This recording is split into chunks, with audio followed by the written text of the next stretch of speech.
Shalom saudara sekalian, kita berjumpa kembali dalam interlude Time to Stop and Listen. Waktu untuk berhenti sejenak dari kesibukan kita dan mengizinkan firman Tuhan menuntun kehidupan kita. Mari kita pujikan sebuah lagu sama-sama untuk memuliakan nama Tuhan.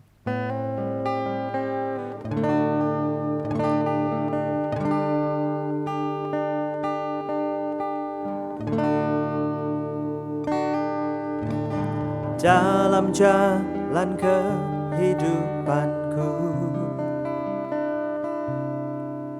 Kau selalu berkarya membentuk hidupku. Betapapun jauh perjalanan ini, Kau berhak membentuk dan mengubah hidupku. Ajarku mengerti rencanamu, agar ku tak ragu melangkah. Ku menjadi milikmu yang indah, meskipun diriku jauh dari sempurna.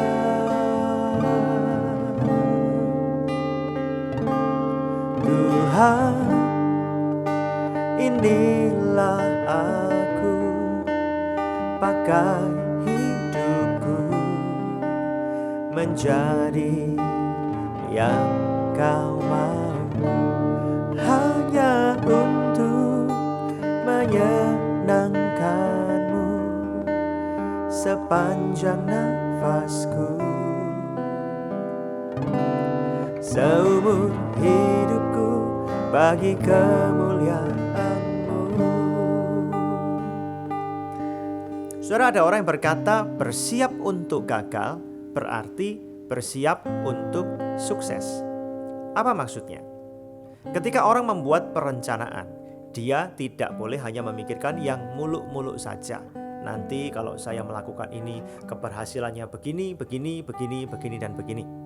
Orang juga harus mempersiapkan bagaimana jika keinginannya atau rencananya tidak terjadi seperti yang dia harapkan, atau dengan kata lain, gagal. Sanggupkah dia menerima kegagalan itu? Seberapa besar kegagalan yang mampu dia tanggung?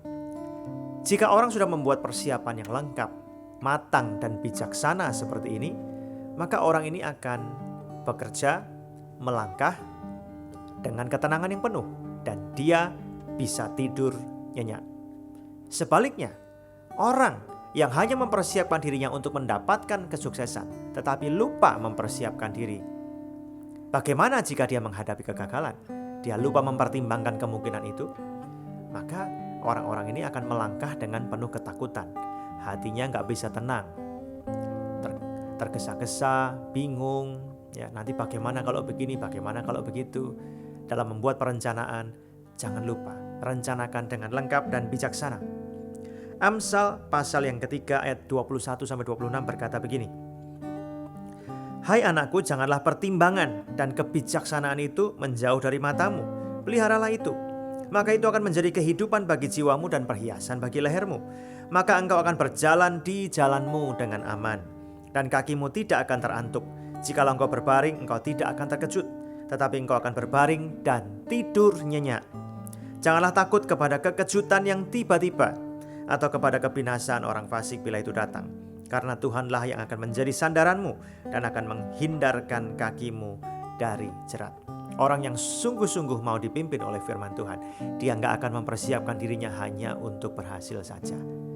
Dia akan mempersiapkan hati dan pikirannya. Bagaimana jika rencananya gak terjadi seperti yang dia harapkan? Segala kemungkinan dipikirkan dan dikendalikan dengan sungguh-sungguh. Manusia hanya bisa memprediksi, tetapi hanya Tuhan yang tahu arah kehidupan kita dan apa yang akan kita capai. Oleh karena itu, pikirkan matang-matang sebelum membuat perencanaan. Ingat, ada orang berkata tadi, kalau kita mempersiapkan diri untuk gagal, sebenarnya kita sedang menghadapi kesuksesan di depan mata kita. Kita mempersiapkan diri untuk sukses. Jika ada masalah di tengah jalan, kita tahu bagaimana memperbaikinya dan kemudian meraih kesuksesan yang lebih besar. dari tantangan yang kita hadapi. Oleh karena itu, pikirkan segala kemungkinan, bertindak bijaksana, pertimbangkan matang-matang. Izinkan firman Tuhan menuntun kehidupan kita. Dengan demikian kita bekerja, melangkah dengan tenang, bisa tidur nyenyak, dan memuliakan Tuhan. Tuhan Yesus memberkati.